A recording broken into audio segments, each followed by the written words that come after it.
வணக்கம் ஃப்ரெண்ட்ஸ். பாண்டியன் ஸ்டோரில் இன்னும் எபிசோடில் என்ன நடக்குதுன்னு ஒரு நட பார்த்துட்டு வரலாம் வாங்க.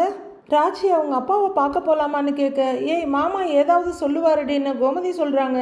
மாமாவுக்கு ஆப்ரேஷன் முடிஞ்சவொன்னு போய் பார்க்கலான்னு அப்பா தானே சொன்னாங்க அப்படின்னு அரசி கேட்க, அப்பா சொன்னாரு, அதுக்காக அடிக்கடி போகணும்னு சொன்னா உங்க அப்பா ஒத்துக்குவாரான்னு தெரியலையே அப்படின்னு சொல்லிக்கிட்டே கோமதி துணியை மடிச்சிட்டு இருக்காங்க. உள்ளர பாண்டியன் இதை கேட்டுக்கிட்டே வராரு. ஏன்பா அரசி, உங்க அப்பா என்னப்பா ஒத்துக்க மாட்டாரு அப்படின்னு அந்த லாஸ்ட் வார்த்தையை மட்டும் காதில் வாங்கின பாண்டியன் கேட்குறாரு. அப்பா, அன்னைக்கு அவங்க அப்பாவை பார்க்க போகணுமா, நீங்க ஒத்துக்குவீங்களோ மாட்டீங்களோன்னு அம்மா சொல்லிக்கிட்டு இருந்தாங்க அப்படின்னு அரசி சொல்ல, அது வேறையா அப்படின்னு பாண்டியன் பார்க்குறாரு. இல்லை, அன்னைக்கு ஏதோ நல்ல குணத்தில் இருந்தீங்க, போய் பார்த்துட்டு வர சொன்னீங்க அப்படின்னு கோமதி சொல்ல, இப்போ என்ன கெட்டவனாக்க பார்க்குறீங்களாக்கும் அப்படின்னு பாண்டியன் கேட்குறாரு. ஐயய்ய, நான் அப்படிலாம் சொல்லலைங்க அப்படின்னு கோமதி சொல்ல, அப்புறம் அப்படிங்கிறாரு பாண்டியன்.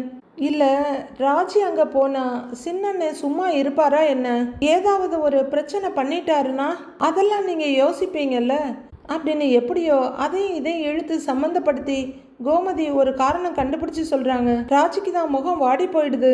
உன் சின்ன அண்ணன் என்னைக்கு பிரச்சனை பண்ணாம இருந்திருக்காரு அப்படின்னு பாண்டியன் கேட்க, மாமா எல்லாம் ஓகே தான் அத்தை, நீங்க தான் எதையாவது போட்டு குழப்பிட்டு முட்டுக்கட்டை போட பாக்குறீங்க அப்படின்ற மாதிரி ராஜி பாக்குறாங்க. ஆமா அப்படின்னு கோமதி சொல்ல, அடி ஏண்டி நீ வேற, உங்க அண்ணன் சின்ன அண்ணனை நினைச்சுக்கிட்டு பெத்த அப்பனை பார்க்கக்கூடாதுன்னு இந்த பிள்ளைகிட்ட சொல்ல முடியுமா அப்படின்னு பாண்டியன் கேட்க, ராஜி ஆஹா அப்படின்னு பார்க்குறாங்க. இங்கே பாருப்பா ராஜி, எப்பப்போ உங்கள் அப்பாவை பார்க்கணும்னு தோணுதோ அப்பெல்லாம் நீ தாராளமாக உங்கள் அப்பாவை போய் பார்க்கலாம், இதெல்லாம் ஏன் என்கிட்ட கேட்டுட்டு இருக்கேன்னு பாண்டியன் சொல்கிறாரு. ராஜிக்குள்ள குப்புன்னு ஒரு சந்தோஷம் வருது. அட என்னங்க இவ்வளவு ஈஸியாக போக சொல்லிட்டீங்க, அதுவும் அந்த வீட்டுக்குன்ற மாதிரி கோமதி பார்க்க, அப்பான்னா அப்பா தான் அப்படின்ற மாதிரி அரசி பார்க்குறாங்க. ராஜி ரொம்ப எக்ஸைட்டடா, மாமா அப்படின்னா நான் இப்போ போகட்டுமா மாமா அப்படின்னு கேட்க, போயிட்டு வாப்பாங்கிறாரு பாண்டியன். உடனே ராஜி, தேங்க்ஸ் மாமா, அத்தை நீங்களும் வர்றீங்களா அப்படின்னு கேட்க, இல்லடி எனக்கு இங்கே வேலை கிடக்கு, நீ போயிட்டு வந்துறாங்க கோமதி. சரிங்க அத்தை, வரேன் மாமா அப்படின்னு ராஜி ரொம்ப சந்தோஷமா வேகமா எழுந்து போறாங்க. அவங்க கையில இருந்த ட்ரெஸ் அப்படியே போட்டு போக கோமதி அதை கையில எடுத்து, பாருங்க இதை அப்படியே போட்டுட்டு போறா, நமக்கு வேணுங்கிறத நாம தான் ஸ்ட்ராங்கா கேட்கணும் போல இருக்கு அப்படின்னு சொல்லிக்கிட்டே கோமதி இன்னொரு புடவை எடுத்து மடிக்க போக பாண்டியன் சுருக்குன்னு நிமிந்து பார்க்குறாரு. அதை விட்டுவிட்டு புருஷன் கிழிச்ச கோட்டுக்குள்ளேயே இருக்கிறது நம்ம தப்பு தான் போல அப்படின்னு கோமதி சொல்லிக்கிட்டு இருக்க, ஏய் என்ன சாட பேசுறவ அப்படின்னு பாண்டியன் கேட்க, ஒன்றும் இல்லைங்கன்றாங்க கோமதி. அதான் நீ இல்லைன்னு சொல்றப்பவே தெரியுதே ஏதோ இருக்குன்னு அப்படின்னு பாண்டியன் கேட்க, இல்லை ராஜி அவங்க வீட்டுக்கு போறேன்னு சொன்னதும் மறுபேச்சு சொல்லாம அனுப்புனீங்க, அதே மாதிரி கல்யாணம் ஆன புதுசுல என்னையும் அனுப்பியிருக்கலாம்லன்னு கோமதி கேக்குறாங்க. ஏண்டி எதுக்கும் முடிச்சு போடுற, எதை கொண்டு வந்து எப்ப கேக்குற அப்படின்னு பாண்டியன் அதிர்ச்சியோட பார்க்க, அம்மா என்ன லூசான்ற மாதிரி அரசி பாக்குறாங்க. அப்படி மட்டும் செஞ்சிருந்தீங்கன்னா நானும் என் வீட்டோட ஒன்னும் மண்ணா சந்தோஷமா இருந்திருப்பேன்ல அப்படின்னு கோமதி கேட்க, இவ ஒருத்தி, இந்த பேக்கை கொண்டு போய் உள்ளர வையன்னு நீட்டுறாரு. நீங்க உள்ளர தானே போறீங்க, நீங்களே கொண்டு போய் வைங்க அப்படின்னு கோமதி சொல்ல, எல்லாம் என் நேரம் அப்படின்னு பாண்டியன் எழுந்து போறாரு ரூம்குள்ள. அவரு ரூம்குள்ள போறவரெல்லாம் பார்த்துட்டு இருந்த அரசி, அம்மா நீ ஏமா இப்ப அப்பாவை வம்புக்கு இழுத்துட்டு இருக்கிற அப்படின்னு கேட்க, நான் வம்புக்கு இழுக்காம வேற யாரடி இழுப்பாங்க, வந்துட்டா பக்காலத்து வாங்குறதுக்கு போடி அப்படிங்கிற கோமதி அரசி கையில இருக்க துணியை பார்த்து மடிச்சிட்டியான்னு கேட்க, அப்படிங்கிறாங்க. இந்தா இதையும் மடி அப்படின்னு மொத்த துணியையும் காமிக்க, அம்மா அப்படிங்கிறாங்க அரசி. ஏய் மடிடி, எனக்கு உள்ளர நிறைய வேலை இருக்குது, படிச்சுட்டு உன் வேலையை பாரு அப்படின்னு கோமதி சொல்ல அரசி முகத்தை சுருக்கி வச்சுட்டு துணி எடுத்து மடிக்க போறாங்க. நாம தான் ஏமாந்து போய் விட்டுட்டோம் மாட்டிருக்குது அப்படின்னு கோமதி காலம் கடந்து யோசிச்சுட்டு கையில துணியோட அப்படியே உட்கார்ந்துருக்காங்க. ராத்திரி ஆகி இருக்க முத்துவேல் சோஃபால உட்கார்ந்துருக்காங்க. இன்னொரு பக்கம் பாட்டி உட்கார்ந்துருக்க அவரோட லெஃப்ட் சைடில் வடிவு நின்றுட்டு இருக்காங்க. கிச்சன் பக்கம் இருந்து மெதுவா மாறி வர்றாங்க. அவங்க பின்னாடியே முந்தானையை பிடிச்ச மாதிரி முத்துவேலும் வர்றாரு. மாறி தயங்கிக்கிட்டே முத்துவேலை மாமான்னு கூப்பிட அவர் திரும்பி பார்க்குறாரு. இவன் உங்ககிட்ட கொஞ்சம் பேசணுமா அப்படின்னு சொல்ல அவரும் முகத்தை திருப்பிக்கிறாரு. வடிவு அதை விட வேகமா முகத்தை திருப்பிக்கிறாங்க. இவன் மூஞ்ச பார்க்கவே எனக்கு பிடிக்கலன்ற மாதிரி பாட்டியும் திரும்பிக்கிறாங்க. சொல்லுடா, என்கிட்ட சொன்னது எல்லாத்தையும் சொல்லு அப்படின்னு மாறி சொல்ல, அப்படிங்கிற குமரவேல் பெரியப்பான்னு கூப்பிடுறாரு. அவரு திரும்பாம நேர்பார்வையா உட்கார்ந்துருக்க, நான் பண்ணினது தப்பு தான், அதுக்கு என்ன தண்டனை வேணாலும் கொடுங்க, ஆனா இப்படி பேசாம மட்டும் இருக்காதீங்க பெரியப்பா அப்படின்னு குமரவேல் சொல்ல, அவரு சோர்வா தலைய கீழே தொங்க விடுறாரு. என்ன தண்டனை வேணும்னாலும் கொடுக்கலான்னா போலீஸ்ல புடிச்சு கொடுத்துடலாமான்னு வடிவு வெடுக்குன்னு கேக்குறாங்க. மாறி திடுக்குன்னு பார்க்க, பாட்டி எனக்கும் இதுக்கும் சம்பந்தமே இல்லை, என்ன வேணாலும் பண்ணுங்கன்ற மாதிரி பார்க்குறாங்க. நீ பண்ணது சாதாரண வேலையா குமாரு? ஆட்டை கடிச்சு மாட்டை கடிச்சு கடைசியில் மனுஷனையா கடிச்ச கதையா? இம்பட்டு நாளா வெளியே ரவுடித்தனம் பண்ணிக்கிட்டு இருந்த, இப்போ வீட்டுக்குள்ளேயே உன் கைவரிசையை காட்டிட்ட அப்படின்னு வடிவு திட்டிக்கிட்டு இருக்கும் போதே சலிப்பும் எரிச்சலுமா முத்துவேல் தலையை திருப்ப அங்க ராஜி வந்துட்டு இருக்காங்க. அங்க அப்பா அப்படின்னு கூப்பிட்டுக்கிட்டு வர ராஜி அப்படின்னு அவங்க அம்மாவும் கூப்பிடுறாங்க. அப்பத்தா அப்படின்னு பாட்டியோட கையை பிடிச்சிட்டு அப்பான்னு முத்துவேல் பக்கத்துல போய் ராஜி உட்காடுறாங்க. அப்பாவோட கையை பிடிச்சிக்கிட்டு அப்பா எப்படி இருக்கீங்கன்னு கேட்க, அவரும் புன்னகை மன்னனா நல்லா இருக்கேன்றாரு. குமரவேலுக்கு ரொம்பவே சங்கடமாயிடுது. வடிவு ரொம்ப சந்தோஷமா பார்த்துக்கிட்டு இருக்க, மாறி ஒரு சின்ன நிகழ்ச்சியோட அதை பார்த்துட்டு இருக்காங்க. அம்மாடி, நீ மட்டும்தான் வந்தியா, கோமதி வரல அப்படின்னு பாட்டி கேட்க, அத்தைய கூப்பிட்டேன், அவங்க வேலையா இருக்காங்க அதான் அப்படின்னு ராஜி சொல்ல, அவங்க அப்பாவும் சிரிப்போட பாக்குறாரு. சரி சரின்னு பாட்டி திரும்ப, ராஜி ஏதாவது சாப்பிட்றியா அப்படின்னு கன்னத்துல கை வச்சு அவங்க அம்மா ரொம்ப பாசமா கேக்குறாங்க. ஒன்னும் வேண்டாமா, எனக்கு அப்பாவை பார்க்கணும் போல தோணுச்சு, அதான் ஓடி வந்தேன்னு ராஜிய சந்தோஷமா சொல்றாங்க. குமரவேல் ரொம்ப சங்கடத்தோட முகத்தை திருப்பிட்டு வேற பக்கம் பாக்குறாரு. அப்பா, வாக்கிங்லாம் நல்லா போறீங்களா அப்படின்னு ராஜி கேட்க, போறேம்மா. கதிர் எப்படி இருக்கான்னு முத்துவேல் கேக்குறாரு. அவனுக்கு என்ன, நல்லா இருக்கான்றாங்க ராஜி. அப்போ சக்திவேல் அங்க வர, அதுவரையும் சிரிப்பும் சந்தோஷமா இருந்த ராஜியோட முகம் அப்படியே சின்னதாயிடுது. வந்து உட்கார்றவரு, கணக்கெல்லாம் பார்த்துட்டீங்களான்னு கேட்க, பார்த்துட்டேன், சரியா இருக்குன்றாரு அவரு. சரின்னு பார்த்துட்டீங்கன்னா சரின்ற மாதிரி சக்திவேல் தலையாட்டிட்டு உட்கார்ந்துடுறாரு. குமரவேல் ஏக்கத்தோட அவங்க அப்பாவை பாக்குறாரு. சக்தி, கணக்கு வழக்கெல்லாம் அப்புறம் பாத்துக்கலாம், வீட்டுக்கு வந்திருக்கால புள்ள, அவளை வான்னு ஒரு வார்த்தை கூப்பிட மாட்டியான்னு பாட்டி கேக்குறாங்க. எப்பவாவது வந்தா கூப்பிடலாம் ஆத்தா, அதான் தினமும் வந்துட்டு போகுதுல்ல, தினமும் வா வானா கூப்பிட்டு இருக்க முடியும் அப்படின்னு சக்திவேல் சொல்லிடுறாரு. ராஜி கொஞ்சம் சங்கடத்தோட உட்கார்ந்துருக்க, அம்மா அப்பா இருக்க இடத்துக்கு பொண்ணு தினமும் வந்து பார்த்துட்டு போறதுல தப்பு இல்லையே அப்படின்னு வடிவும் கேக்குறாங்க. ராஜி சக்திவேலை ஒரு பார்வை பார்த்துட்டு, ஏன் சித்தப்பா, என் அப்பாவை கொலை பண்ண பார்த்த குமரவேலே இந்த வீட்டில் இருக்கான், ஆனா நான் என் அப்பாவை பார்க்க வரக்கூடாதா அப்படின்னு ராஜி கேட்க, நேரடியான இந்த அட்டாக்ல குமரவேல் ஒரு பங்கு அதிர்ந்தா சக்திவேல் 2 பங்கு அதிர்ந்து போய் பாக்குறாரு. ஆத்தா, என் பையன் பண்ணினது தப்பு தான், ஆனா வேணும்னு செய்யல ஆத்தா அப்படின்னு சக்திவேல் சொல்ல, பாட்டி எரிச்சலோட பார்க்க குமரவேல் பரிதாபமா முகத்தை வச்சுட்டு நிக்கிறாரு. அவன் ஒண்ணு வேணும்லாம் அண்ணனை தள்ளி விடல அப்படின்னு ராஜிக்கும் சொல்ற மாதிரி சொல்றாரு சக்திவேல். என்ன தெரியாம தான் தள்ளி விட்டான், ஆனா கதிர் மேல பழிய போட்டானே, அதையும் தெரியாம தான் செஞ்சானான்னு முத்துவேல் கேக்குறாரு. சக்திவேலுக்கு பதில் சொல்ல முடியாம சிரமமா இருக்கு. சான்னு வெறுத்து போய் நிக்கிறாரு குமரவேல். சொல்றா, தெரியாம தான் செஞ்சானான்னு முத்துவேல் விடாம கேக்குறாரு. டேய், உன்னதானே கேக்குறான், வாயை திறந்து பதில் சொல்ல அப்படின்னு பாட்டியும் அவங்க பங்குக்கு விடாம கேக்குறாங்க. இப்படி இவன் பண்ற தப்பு எல்லாத்துக்கும் முட்டு கொடுக்க போய் தான் இவன் திருந்தாம தெரிஞ்சுக்கிட்டு இருக்கிறான் அப்படின்னு ராஜி சொல்ல, நேத்து பிறந்ததெல்லாம் நம்மள பேசுற அளவுக்கு கொண்டு வந்து விட்டுட்டான் பைத்தியக்கார பைய அப்படின்னு டென்ஷன் அடக்கிட்டு உட்கார்ந்துருக்காரு சக்திவேல். ஒரு நாள் இவன் கண்டிப்பா ஜெயிலுக்கு போவான், அப்ப நீங்க வருத்தப்பட போறீங்கன்றாங்க ராஜி. குமரவேல் அதிர்ச்சியோட பார்க்க சக்திவேல் குமரவேலை பாக்குறாரு. இதுக்கு மேல இங்க உட்கார்ந்துருந்தா டென்ஷன் தான் ஆகும், எதுவும் பதிலும் சொல்ல முடியாதுன்ற வேகத்தோட எழுந்து சக்திவேல் உள்ளர போறாரு. உண்மையை சொன்னா அவனுக்கு உரைக்காது, போறான் பாரு முவரை தூக்கிக்கிட்டு அப்படின்னு பாட்டி சக்திவேலை திட்டிக்கிட்டு இருக்காங்க. மாரியும் குமரவேலையும் அங்க இருக்கவங்களையும் சங்கடமா ஒரு பார்வை பார்த்துட்டு உள்ளர போயிடுறாங்க. இதுக்கு மேல நாம மட்டும் இங்க நின்று என்ன பண்ண போறோம்னு குமரவேலன் திரும்பி உள்ளர போயிடுறாரு. முத்துவேல் மக கிட்ட திரும்பி, நீ சக்திவேல் பேசுறதெல்லாம் பெருசா எடுத்துக்காதமா, நீ இந்த வீட்டு பொண்ணு, எப்போ வேணாலும் வரலாம் சரியான்னு முத்துவேல் கேக்குறாரு. ராஜி டக்குன்னு சந்தோஷம் மூடுக்கு மாறி அப்படின்னு தலையாட்டுறாங்க. என் மகதான் நினைச்ச நேரம் வர முடியல, என் பேத்தியாவது வர முடியுமே, அதுவே பரவாயில்லன்ற மாதிரி பாட்டியும் சந்தோஷமா சிரிக்க வடிவு ரொம்ப நிறைவும் சந்தோஷமா பாக்குறாங்க. ராஜி சந்தோஷத்துல அவங்க அப்பாவோட கையை பிடிச்சி மெதுவா தோல்ல சாஞ்சிக்க அவரும் மகத்தலையில மெதுவா தட்டி கொடுக்கறாரு. வடிவு ராஜியோட முதுகுல தட்டி கொடுக்குறாங்க. கதிர், சரவணன், செந்தில் 3 பேரும் நைட் அப்படியே பேசிக்கிட்டே ரோட்டில் நடந்து வர்றாங்க.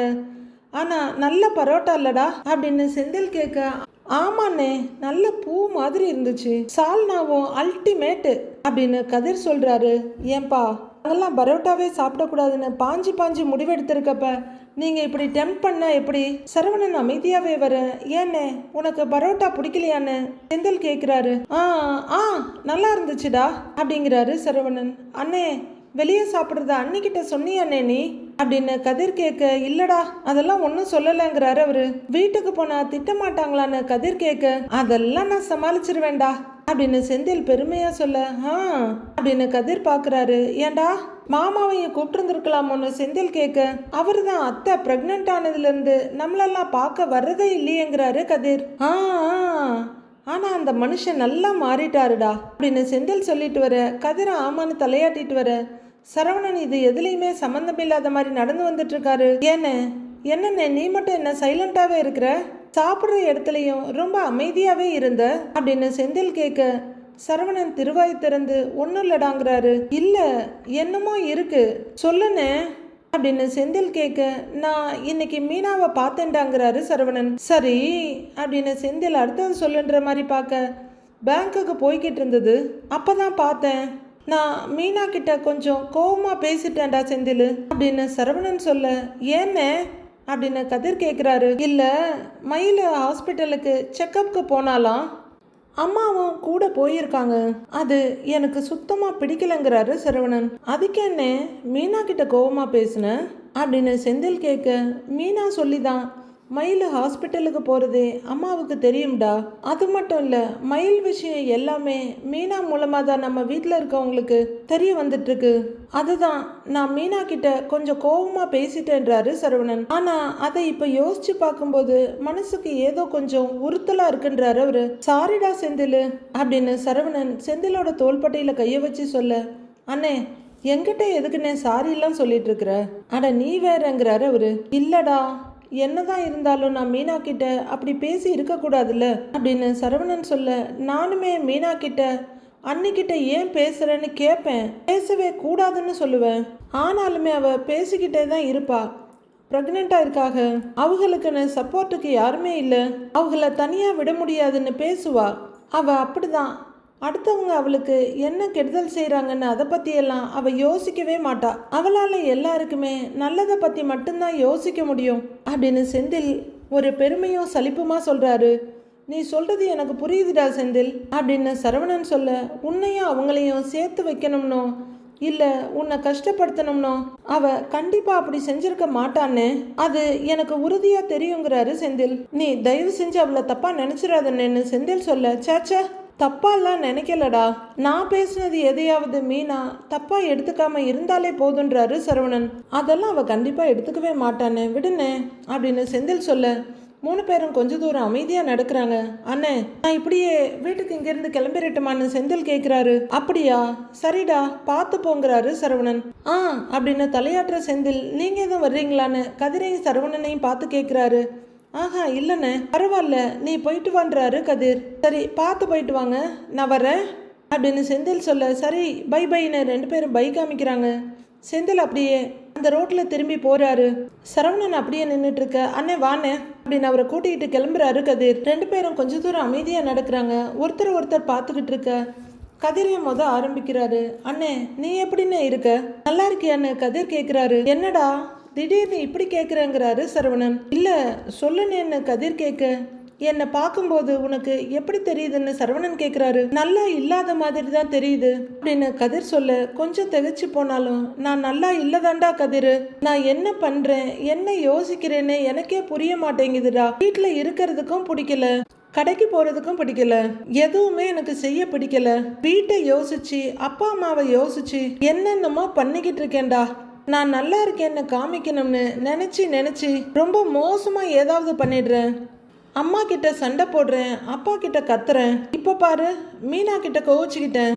தெரியலடா கதிர், ரொம்ப மோசமாக போயிட்டுருக்கேன். அப்படின்னு சுய இரக்கத்தோட சொல்லிட்டு இருக்காரு சரவணன். கதிர் யோசனையும் சங்கடமா அண்ணனை பார்த்துட்டு இருக்காரு. நான் உனக்காக ஏதாவது பண்ணட்டுமான்னு கதிர் கேட்க, நீ என்னடா பண்ணுவேன்னு அவர் கேக்குறாரு. உன்னை எங்கேயாவது கூட்டிக்கிட்டு போகட்டுமா? சின்னதா ஏதாவது ட்ரிப் மாதிரி போயிட்டு வரலாமா? மைண்டு கொஞ்சம் ஃப்ரீயா இருக்கும்னு கதிர் சொல்றாரு. போயிட்டு திரும்பி இங்கே தானேடா வரணும். விட்ட இடத்துல இருந்து மறுபடியும் நான் பிரச்சனை எல்லாத்தையும் சமாளிக்கணும். அதெல்லாம் வேண்டாம் கதிர், கொஞ்ச நாள்ல நானே சரியாயிடுவேன் அப்படின்னு ஒரு நம்பிக்கையோட சொல்ற சரவணன், நான் இப்படியே இருக்க மாட்டேன் கதிர், கண்டிப்பா சரியாயிடுவேன் அப்படின்னு சரவணன் சொல்ல, ஏதாச்சும் சப்போர்ட் வேணும்னா சொல்லு அப்படின்னு கதிர் அவரோட கையை பிடிக்க, சரிடா சொல்றேன்னு தம்பி முதுகுல தட்டி கொடுக்குறாரு சரவணன். அதுக்கப்புறம் 2 பேரும் அமைதியா வீட்டை நோக்கி நடந்து வர்றாங்க. இங்கே சுகன்யா எதையோ குறிச்சிக்கிட்டே ஃபோனில் என்னமோ அடுத்த வாரமே குழந்தை பொறுக்க போகிற மாதிரியும், நான் என்னமோ உன் பேச்சை கேட்காம பொழுதுனிக்க கடையில் போய் உட்கார்ந்துட்டு இருக்க மாதிரியும் பேசுகிற அப்படின்னு அவங்க ஃபோனில் யார்கிட்டயோ பேசிகிட்டு இருக்க, சுகன்யாமா அப்படின்னு கூப்பிட்டுக்கிட்டே பழனி வந்து அங்கே சோஃபாவில் உட்கார்றாரு. அம்மா நான் பார்த்துக்கிறேம்மா, நீ ஃபோனை வைமா, நான் அப்புறம் பேசுகிறேன் அப்படின்னு ஃபோனை வைக்கிறாங்க சுகன்யா. பாண்டியன் மாதிரியே பழனியும் ஒரு சின்ன கைப்பையோட வந்து உட்கார்ந்துருக்க, அரிசி மண்டிக்காரருக்கு பணம் கொடுத்துட்டு வர்றதுக்கு இவ்வளவு நேரமா அப்படின்னு சுகன்யா சிடுசெடுக்கிறாங்க.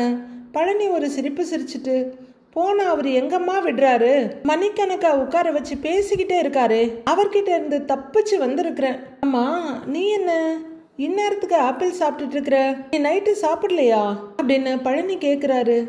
சாப்பிட்டேன், ஆனா பசிக்குதேன்றாங்க சுகன்யா. உடனே பழனி, ஓ வேற ஏதாவது வேணுமா சொல்லு, நான் ரெடி பண்ணி தரேன்னு அவசரமா கேக்குறாரு. சுகன்யா அவரை பார்த்து பாசமா ஒரு சிரிப்பு சிரிச்சுட்டு, என் புருஷனுக்கு தான் என் மேல எவ்வளவு பாசம் அப்படின்னு பழனிக்கு திருஷ்டி கழிக்கிறாங்க. அதெல்லாம் எக்கச்சக்கமா இருக்கு, ஏதாவது வேணும்னா சொல்லுங்கிறாரு பழனி. இல்ல வேண்டாங்கிறாங்க சுகன்யா. அவங்க மறுபடியும் ஆப்பிள் துண்டுங்களை எடுத்து சாப்பிட்டுட்டு இருக்க, உன் அம்மா கிட்ட தானே பேசிக்கிட்டு இருந்த, என்ன சொல்றாங்க என் அத்தை அப்படின்னு சந்தோஷ சிரிப்போட கேட்குறாரு பழனி. எதுக்கு கடைக்கு போற, வீட்டில் இரு, ரெஸ்ட் எடுன்னு சொல்றாங்க அப்படின்னு சுகன்யா சொல்ல, நானும் அதை தானே சொல்லிட்டு இருக்கேன், வீட்லயே இரு சுகன்யா, கடையை நான் பார்த்துக்கிறேன்றாரு பழனி. உச்சி கொட்டுற சுகன்யா, என்னால் 24 மணி நேரமும் வீட்டில எல்லாம் இருக்க முடியாது, அதுவும் இல்லாம உங்களை நம்பி எல்லாம் கடையை ஒப்படைக்க முடியாது அப்படின்னு சொல்ல, பழனி திடுக்குன்னு பார்க்குறாரு. ஏய் என்ன நீ இப்படி சொல்ற, பாப்பா பாத்தியா உன் அம்மா என்ன சொன்னான்னு நீ கேட்டியா, என்னைய நம்பவே மாட்டேங்கிறாடா உங்க அம்மா அப்படின்னு பழனி சுகன்யாவோட வயிற்ற பார்த்து பேசிக்கிட்டு இருக்க, ஆரம்பிச்சிட்டீங்களா உங்க பிள்ளைகிட்ட கம்ப்ளைண்ட் சொல்றத அப்படின்னு சுகன்யா கேட்க, ஓ நீ அப்படி வர்றியா, ஏமா நான் என் பிள்ளைகிட்ட கம்ப்ளைண்ட் மட்டும்தான் பண்றேனா, ஒரு நாள்ல நடக்கிற எல்லா கதையும் முழுசா என் பிள்ளைகிட்ட சொல்லதானே செய்யறேன் அப்படிங்கிறவரு மறுபடியும் வயிற்றுக்கிட்ட குனிஞ்சி, இங்க பாருடா தங்கம், கேக்குறியா, இன்னைக்கு நம்ம கடையில நல்ல வியாபாரம், எல்லாமே நீ பொறுக்க போற ராசி தாண்டா என் தங்கம் அப்படின்னு குழந்தைகிட்ட ரிப்போர்ட் பண்ணிட்டு கொஞ்சிட்டு இருக்க சுகன்யாவும் சிரிப்போட பாக்குறாங்க. நேத்து அடிச்சதை விட வெயில் இன்னைக்கு கொஞ்சம் ஓவர் தான், வேலை செய்ய கஷ்டம்தான், ஆனா எப்பதான் மழை வர போகுதோன்னு தெரியலடா என் தங்கம் அப்படின்னு பழனி குழந்தைகிட்ட சொல்லிட்டு இருக்க, மழை வர இன்னும் 2 மாசம் இருக்குங்கன்றாங்க சுகன்யா. ஏய் நான் என்ன உங்ககிட்டயா பேசிக்கிட்டு இருக்கிறேன், என் குழந்தைகிட்ட பேசிக்கிட்டு இருக்கிறேன் அப்படின்னு பழனி சொல்ல, ரொம்ப தான் அப்படின்னு சுகன்யா பார்க்க, நீ அமைதியாயிரு அப்படிங்கிற பழனி, நீ கேள்டா என் தங்கம், எல்லா பொருளோட விலையும் ஏறி போச்சு, சாப்பாட்டு அரிசி கிலோவுக்கு 2 ரூபாய் ஏறி போச்சு, இட்லி அரிசி கிலோவுக்கு 3 ரூபாய்க்கு மேலே ஏறி போச்சு, இன்னும் விலை கூடுன்னு வேற சொல்றாங்கன்னு பழனி சொல்லிட்டு இருக்க. சுகன்யா சிரிப்போட ஆப்பிள் சாப்பிட்டுட்டு இருக்காங்க. அதுக்கப்புறம் துவரம் பருப்பு, கடலை பருப்பு, இது எல்லாத்தோட விலையும் ஏறிக்கிட்டே போய்கிட்டே இருக்குடா பாப்பா, அடேங்கப்பா என்ன விலையெல்லாம் என்ன விலை விற்கிதுன்னு நினைக்கிற, இப்படியே விலைவாசி ஏறிக்கிட்டே போனா அப்படின்னு பழனி பேசிக்கிட்டே இருக்க, சுகன்யா கன்னத்துல கையை கொடுத்து பார்த்துட்டு இருக்காங்க. இந்த நேரத்துல யார்கிட்ட பேசிக்கிட்டு இருக்கிறான் அப்படின்னு பாட்டி கதவை திறந்துட்டு வெளியே வர, இப்படியே விலைவாசி ஏறிட்டு இருந்தான்னு ஆரம்பிச்சவரு, மக்க மனுஷெல்லாம் எப்படி நம்ம கடையை தேடி வந்து பொருளை வாங்குவாங்க, ஏற்கனவே ஏரியாவில் அத்தனை மளிகை கடை அப்படின்னு ஒரு சுகன்யாவோட வயிற்ற பார்த்து பேசிட்டு இருக்க.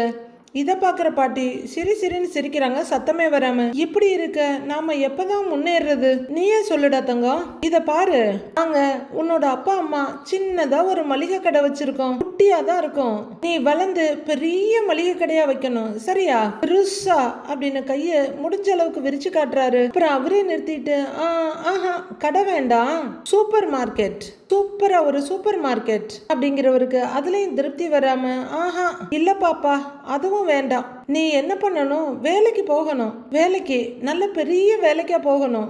அங்க எல்லாருமே உனக்கு எழுந்திருச்சு நின்று மரியாதை கொடுக்கணும் அப்படின்னு பழனி சொல்லிக்கிட்டே இருக்க.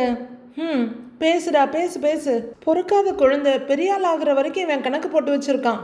நல்லா சொல்லி கொடுறான்னு பாட்டி சிரிச்சுட்டே உள்ளர போயிடுறாங்க. பெரிய வேலையா அப்படின்னு சுகன்யா கேட்க, ஆமா பெரிய வேலை தாங்கிறாரு அவரு. சரி என்ன வேலைக்கு போகணும் உங்க புள்ளன்னு சுகன்யா கேக்குறாங்க. கலெக்டர் வேலைக்கு போகட்டும் என் குழந்தை அப்படின்னு கண்கள் முன்ன பழனி சொல்ல, சுகன்யாவும் கண்கள் எல்லாம் விரிச்சு கலெக்டர்னு கேக்குறாங்க. ஆமா இல்லன்னா அதே மாதிரி ஏதாவது பெரிய வேலைக்கு போகட்டும் அப்படின்னு மறுபடியும் கைய முடிஞ்ச அளவுக்கு விரிக்கிறாரு பெருசா. போகட்டும் போகட்டும் அப்படின்னு சுகன்யாவும் தலையாட்டிட்டு சிரிக்கிறாங்க. கேட்டுச்சா பாப்பா? அப்பா சொல்றது எல்லாமே உனக்கு நல்லா கேட்டுச்சா அப்படின்னு பழனி சுகன்யாவோட வயித்தோட டீல் பேசிட்டு இருக்க. உள்ளர போன பாட்டி முத்துவேலை கூட்டிட்டு வந்து காமிக்கிறாங்க. அடேங்கப்பா, இந்த அம்முக்குழி என்ன பேச்சு பேசுறான்னு பாரு அப்படின்னு பாட்டி காமிக்க, முத்துவேலம் ஆஹா அப்படின்னு பார்த்துட்டு இருக்காரு. பாரேன், காலையில் ஒரு கல்யாண வீட்டில இருந்து மளிகை சாமானுக்கு ஆர்டர் கொடுத்துருக்காங்க. நான் என் பிள்ளைகிட்ட சொல்ல மறந்துட்டேனே அப்படின்னு பழனி சொல்ல, கேட்டியா? உன் தம்பி என்னென்னலாம் பேசுறான்னு பாரு, எப்படி மாறிட்டான்னு பாரு அப்படின்ற மாதிரி பாட்டி சிரிப்போட கையை விரிக்க, முத்துவேல அதை பார்த்துட்டு சிரிக்கிறாரு. சுகன்யா ஆப்பிள சாப்பிட்டுக்கிட்டு பிரமிப்பா பழனிய பார்த்துட்டு இருக்க.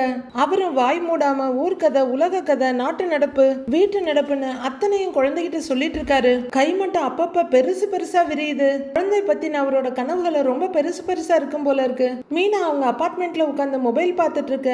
செந்தில் வந்து கதவு தட்டுறாரு. மீனா போய் கதவை திறந்து விட கையில பேக்கோட ஒரு கொட்டாவி விட்டுக்கிட்டே உள்ளர வர்றாரு. அவர் பேக் வச்சுட்டு மீனா உட்கார்ந்து சேர்ல உட்கார, மீனா பக்கத்துல இருக்க சேர்ல உட்கார்றாங்க.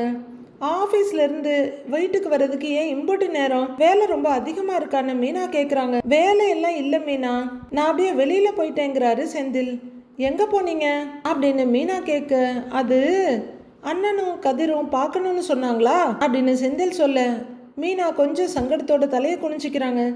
ஓகே பிட்டு போட்டுட்டோம், இவன் என்ன சொல்றான்னு பார்க்கலாம் அப்படிங்கிற மாதிரி செந்தில் காத்திருக்கிறாரு. சரின்னு அதான் அவரை போய் பார்த்துட்டு அப்படியே சாப்பிட்டுட்டு வந்தேன்னு செந்தில் சொல்ல, சாப்பிட்டுட்டு வந்துட்டீங்களா அப்படின்னு அதிர்ச்சியா கேட்குறாங்க மீனா. ஆமா சாப்பிட்டேன், உனக்கு இப்ப வேலை மிச்சம் தானேங்கிறாரு செந்தில்.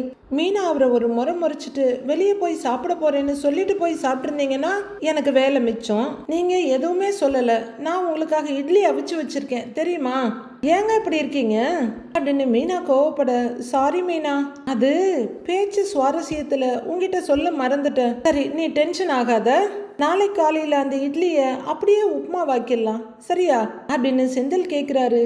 இட்லியை உப்புமா ஆக்குறதெல்லாம் இருக்கட்டும், இன்னைக்கு இட்லி அவிச்சது வேஸ்ட் தானேங்கிறாங்க மீனா. ஐயோ விடமாட்டா போல இருக்கேன்னு செந்தில் பார்க்க, இங்க பாருங்க இனிமே லேட் ஆகுது, சாப்பாடு வேணான்னா ஒழுங்கா முன்கூட்டியே சொல்லிடணும், சொல்லிட்டேன் அப்படின்னு மீனா எழுந்திருக்க போக, ஏய் என்ன கைய பிடிக்க திரும்புறாங்க மீனா. உட்கார வைக்கிறாரு மறுபடியும். என்னன்னு மீனா கேட்க, அது நீ வேறொரு விஷயத்துக்கு கோவப்படுவேன்னு நினைச்சு வந்த, நீ என்னடான்னா நான் சொல்லாம வெளியே சாப்பிட்டு வந்துட்டேங்கிறதுக்காக என் மேல கோவப்பட்டுட்டு இருக்கிற அப்படிங்கிறாரு செந்தில்.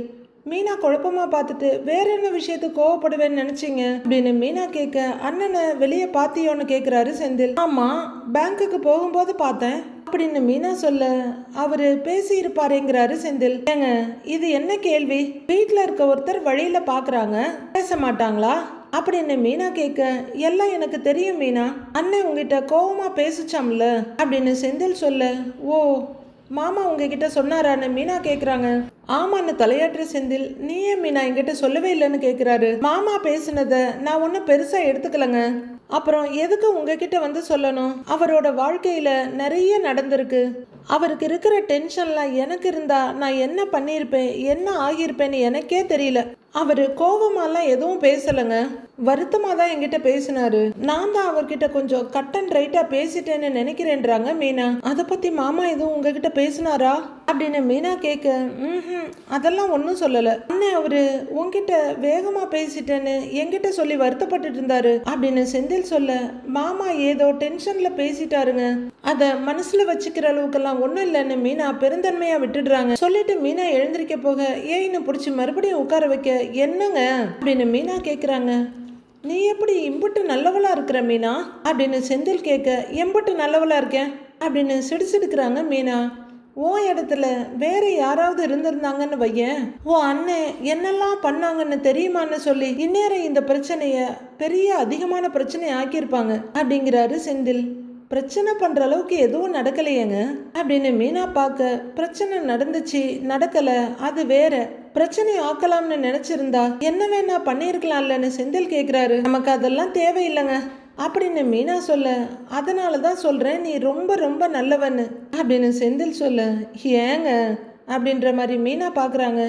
நீ மருமகளா கிடைக்க என் வீடு கொடுத்து வச்சிருக்கணும் அப்படின்னு செந்தில் சொல்ல, ஐஸெல்லாம் ரொம்ப பலமா இருக்கேன்றாங்க மீனா. ஏய் ஐஸெல்லாம் ஒன்றும் இல்லை, நெசமாலுந்தே சொல்றேன், உனக்கு உன் நல்ல குணத்துக்கு ஏதாவது கொடுக்கணும்னு தோணுது, ஏதாவது செய்யணும்னு தோணுதுங்கிறாரு செந்தில். மறுபடியும் ஏதாவது வளையல் வாங்கிட்டு வந்திருக்கீங்களான்னு மீனா கேக்குறாங்க. அதெல்லாம் ஒன்றும் இல்லை, வேணும்னா ஒன்று பண்றேன், நாளைக்கு சமையல் வேலையை ஃபுல்லா நான் பாத்துக்கிறேன் அப்படின்னு செந்தில் சொல்ல, உடனே மீனா டப்புன்னு கையை அடிச்சு கும்பிட்டு, ஐயா சாமி, இந்த வாக்குறுதி மட்டும் வேண்டவே வேண்டான்றாங்க. நீங்க சமைப்பீங்கன்னு நினைச்சு நான் தூங்கிடுவேன், கடைசியில பார்த்தா நீங்க நல்லா தூங்கிட்டு இருப்பீங்க, நாம 2 பேரும் பட்னியா தான் ஆபீஸுக்கு போகணும் அப்படின்னு மீனா சொல்ல, அப்படிலாம் ஆகாது, கண்டிப்பா நான் உனக்கு சமைச்சு தருவேன், பிரேக்ஃபாஸ்ட் லஞ்ச் 2யுமே நான் ரெடி பண்ணிட்டு உன்னை நான் அப்புறமா எழுப்புவேன்.